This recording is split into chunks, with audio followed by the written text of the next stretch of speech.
welcome to Pixel Pirates Reviews, where I review the good, the bad, and the downright horrible.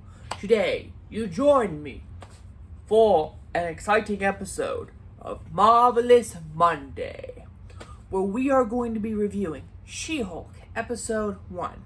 So, let's get into this. Oh, before I do want to let you guys know, there will be spoilers for this episode, and also, I've decided to do this in a little bit of a different structure. So, all the Marvel content is going to be uploaded on Marvelous Mondays. All of the sci-fi stuff, aka Star Wars, Star Trek, and any of your sci-fi movies or TV shows, are going to be uploaded on Wednesdays. All of your horror stuff is going to be on Fridays, and the kids stuff is going to be on Saturday or Sundays. And of course, we will have everything but the kitchen sink on Thursdays, where anything that doesn't fall into those 4 categories will be grouped into there. I might make an exception for some stuff, but just a general rule of thumb, that's what it's going to be. So, let us get into this.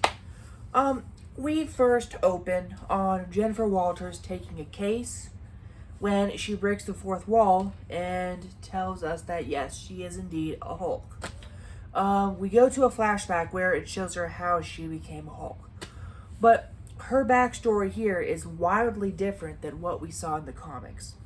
In the comics, Bruce was visiting Jen at her office when they got followed by a bunch of crooks who got hired by the criminal that Jen is fighting against, basically, in the courtroom, who basically shoot her down and yada yada yada.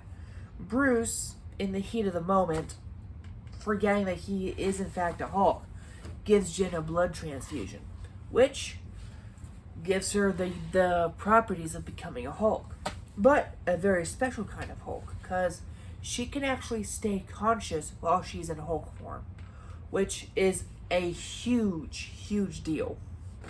Although, they kind of did the same thing here, but not really. Jen is visiting Bruce in between cases, right? And they start talking about Steve Rogers. And they got run off the road by a Sicarian ship, right? So, Jen is injured. She has cuts all over her body. She tries to get Bruce out of the car. Bruce is bleeding.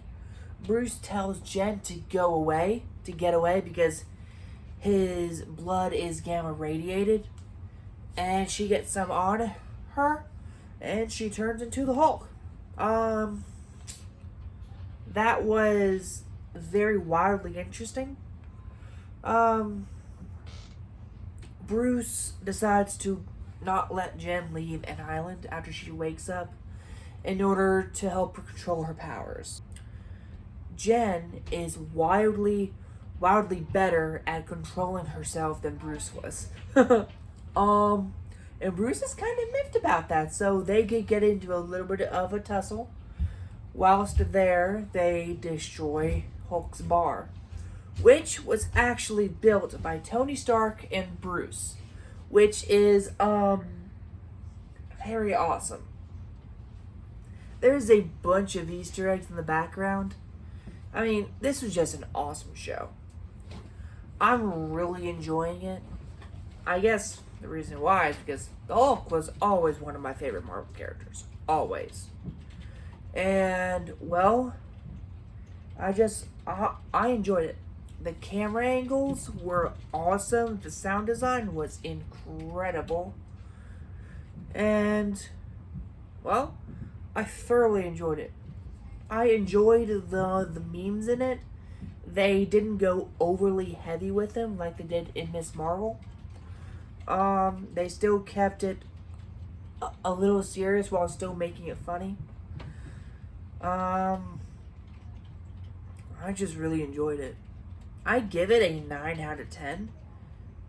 And, yeah. So thank you all so much for watching. If you like this type of content, like, subscribe, hit the bell icon to be notified when I upload a new video.